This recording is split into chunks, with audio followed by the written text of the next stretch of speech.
Notwithstanding the fact that government is a continuum, this particular contract was not entered into by this present administration. It was the previous administration. Don't you think this present administration has a form of leeway? That is not an excuse.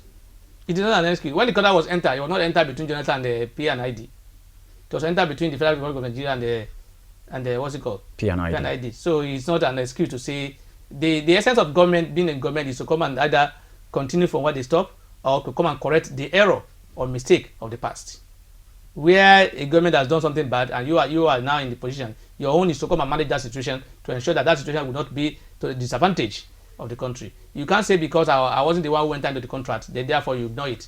You're on your own. You will suffer for it. Okay.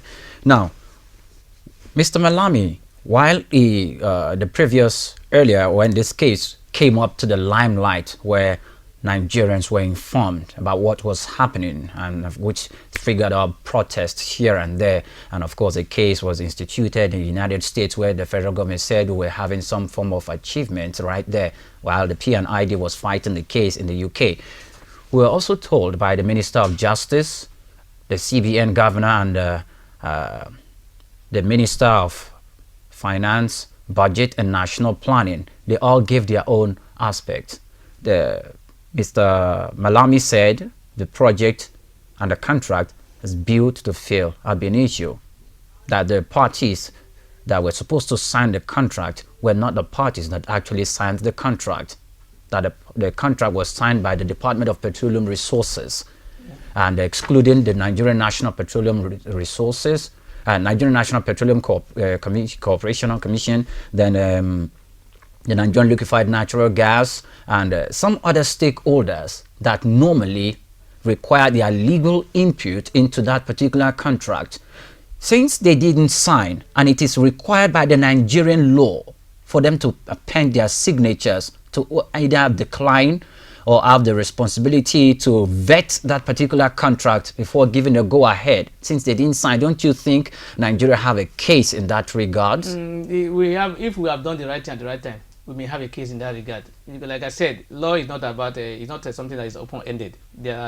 Sometimes there are no time limits as to what to do.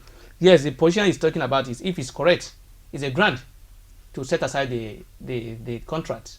But there are times you are supposed to do that within a particular time. We didn't do that. We participated in the arbitration award.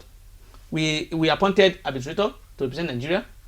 I'm trying to tell you that if we are aware that the contract was not properly entered into by those who are supposed to enter into it. In other words, you are saying those who enter into the contract don't have the capacity to enter into the contract. If you know, why can't you challenge that contract in that regard? It's other than you appointed arbitrator to represent you to negotiate the settlement. You also have representative. Apart from the arbitrator who is part of the panel. There are 3 members of the panel. We have our chief Bayojo who is representing Nigeria as an arbitrator in that panel. In fact, the Bayojo himself, our representative also agreed that we are supposed to pay them money. But he didn't say. He said what he craved was that amount initial award was $6.something billion. Yes. That what he said they are not entitled to that kind of amount. No. They are entitled to a certain amount, $200-something billion. I can't remember the amount again.